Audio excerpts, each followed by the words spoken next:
Shalom Bapak Ibu, saudaraku yang dikasih Tuhan. Selamat malam, apa kabarnya? Luar biasa ya, hari ini kita bisa menjalaninya dengan penuh sukacita. Kita bisa menjalaninya dengan berbahagia.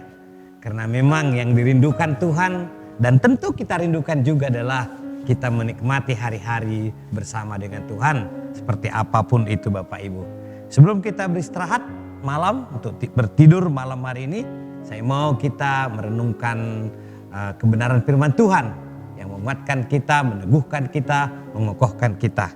Saya ambil firman Tuhan Bapak Ibu dari Ibrani pasal yang ketiga ayat 1 sampai yang kedua. Firman Tuhan berkata, Ibrani 3 ayat 1 sampai yang kedua. Sebab itu hai saudara-saudaraku yang kudus, yang mendapat bagian dalam panggilan sorgawi, pandanglah kepada rasul dan imam besar yang kita akui, yaitu Yesus yang setia kepada Dia, yang telah menetapkannya sebagaimana Musa pun setia dalam segenap rumahnya. Bapak Ibu saudaraku yang dikasihi Tuhan Yesus Kristus, untuk membuat hidup kita Bapak Ibu tenang, tidak perlu rumit, tidak perlu dengan harga yang mahal. Cukup kita bagaimana mengubah pola pikir kita sesuai dengan pola pikir Kristus. Pola pikir kita yang sesuai dengan kebenaran firman Tuhan, itulah yang membuat hati kita menjadi tenang. Firman Tuhan ini tadi berkata, sebab itu hai saudaraku yang kudus, yang mendapat bagian dalam panggilan sorgawi, pandanglah kepada rasul dan imam yang setia, yang kita akui, yaitu Yesus yang setia kepada Dia, yang telah menetapkannya sebagaimana Musa pun setia dalam segenap rumahnya. Bapak Ibu saudaraku dikasihi Tuhan, jelas sekali kebenaran firman ini. Berarti untuk kita kuat, untuk hati kita menjadi tenang, untuk kita menikmati apa yang Tuhan janjikan Bapak Ibu, kita harus memandang kepada Tuhan. Kita harus memandang kepada Yesus. Kita harus memandang kepada apa yang sudah dilakukan Tuhan bagi saudara dan saya. Apa yang Tuhan sudah kerjakan bagi kita. Luar biasa Bapak Ibu. Kita diselamatkan waktu kita bertobat terima Yesus sebagai Tuhan selamat kita. Kita diselamatkan oleh Tuhan. Kita beroleh hidup kekal. Kita pasti beroleh hidup kekal. Itu artinya Tuhan sudah mengerjakan bagian Tuhan yang terpenting bagi kehidupan kita. Jadi Bapak Ibu yang dikasihi Tuhan Yesus Kristus, masalahnya dengan apakah kita lapisi hati kita?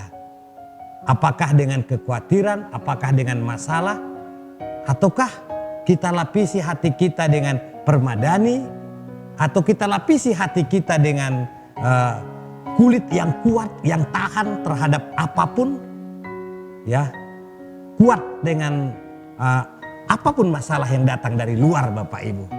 Tergantung kepada kita. Pilihan ada pada kita Bapak Ibu. Tapi firman Tuhan ini tadi mengajar kepada kita bahwa apapun yang sedang kita hadapi dalam hidup kita, kita harus memandang kepada apa yang sudah dikerjakan Yesus bagi saudara dan saya. Pertanyaannya Bapak Ibu saudara dikasihi Tuhan Yesus, dengan apa saudara dan saya lapisi hati kita Bapak Ibu? Apa kita melapisi dengan kulit yang kuat, yang tahan terhadap apapun yang datang dari luar? Atau kita melapisi dengan sesuatu yang tipis, tidak kuat? Tuhan rindukan setiap kita, setiap pribadi kita Bapak Ibu. Kita melapisi hati kita dengan kulit yang kuat. Artinya Bapak Ibu, apakah itu? Yaitu dengan perisai iman. Percaya kepada Tuhan. Sungguh-sungguh percaya kepada Tuhan. Maka kita akan melihat pekerjaan Tuhan terjadi dalam hidup kita. Pakailah pola pikir Kristus. Hiduplah dalam pola pikir Kristus. Pandanglah kehidupanmu dari sudut pandang Tuhan, bukan dari sudut pandang kita. Percayalah tokoh-tokoh iman dari perjanjian lama sampai perjanjian baru. Mereka juga sama seperti kita. Mereka mengarahkan pandangannya apa yang sudah dikerjakan oleh Yesus. Mereka diselamatkan karena memandang kepada apa yang sudah dikerjakan Yesus di kayu salib. Orang-orang yang sudah mendahului kita sebelum Yesus disalibkan. Kita ini yang percaya kepada Tuhan sekarang ini, memandang kepada apa yang sudah dikerjakan Yesus ke depan. Apa yang sudah dikerjakan Yesus bagi kita. Jadi kita sama-sama Bapak Ibu memandang kepada salib itu. Yang sudah dikerjakan Yesus di salib itu. Mari Bapak Ibu lapisi hati hidup kita. Lapisi pola pikir kita dengan iman percaya kepada Yesus. Tuhan memberkati saudara. Shalom.